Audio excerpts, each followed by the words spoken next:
All right, so hopefully this will help you out. I'm going to open from computer, and our internet is a little slow. So just as I said before, whoa, that was crazy.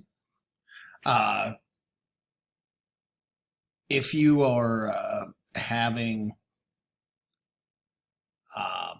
sluggish internet, that can affect how Photopea works. So again, one of those unfortunate things of using a free program, but we'll make it work. So with Photopea, okay, I'm going to open a picture from my computer, and let me see if I can find my ugly mug or a picture I can use. Okay, so here's my face.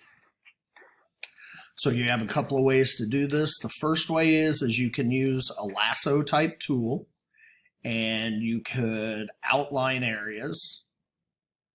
And again, this would be probably, I would think, more for a Warhol type photo. So I can outline an area, and I'm not going to do a good job of outlining. And then if I go to image and adjustments, I can come in and play around with the hue, the saturation. Any of these controls under image adjustments will let you do different types of things. Okay, so then I could come and outline an area over here. That would be one way. Now, if you notice, that's on the background. So my image is now changed. Okay, so I'm going to Command Z and undo that. I can add a layer if I needed to. I can use a paintbrush tool. I can outline an area with the paintbrush.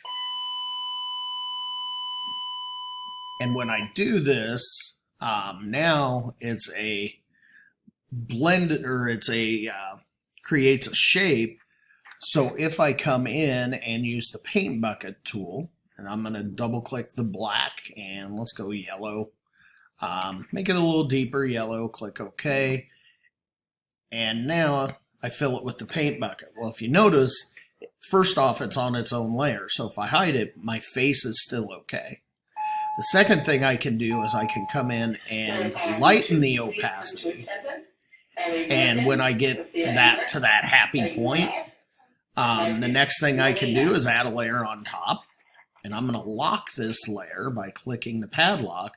So now I shouldn't be able to mess with it. But then again, I can come in with a brush tool. I can draw on top of it. So when you have colors that overlap, so let me choose a different color real quick. Okay, now I'm going to use that paint bucket, and I can fill areas in. Again, I can change the opacity, but where you see this color change is because of the layer below it. Now also, if you happen to do something like this, you're like, wait, I know I did the work, where to go? If you put your photo on top, you can't see through it. Now I can also drop the opacity of it. The problem is it kind of, because it's labeled background, it affects everything. So I want the background, or that image, on the bottom.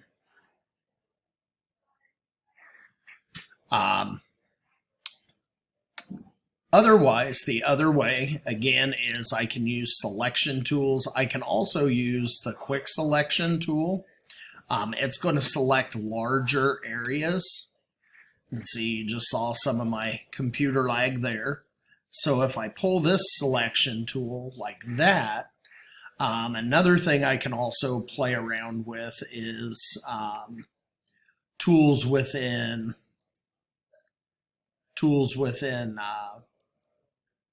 the filters. And so you can play with some of those.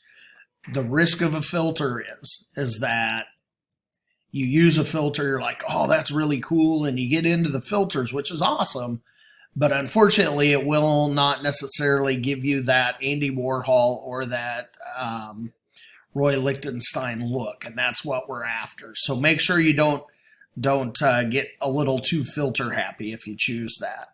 And now you can see I went ahead and just used the paint bucket to fill this back in. And so you have that variety of areas. Also, don't forget, up here, your transform controls, always good to have on. You know, that's what allows you to change the shape.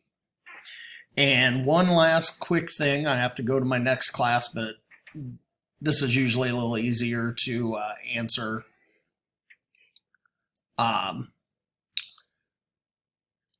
Via video. If I select an area and click delete, I can remove that area. So then I could even come back in and paint it.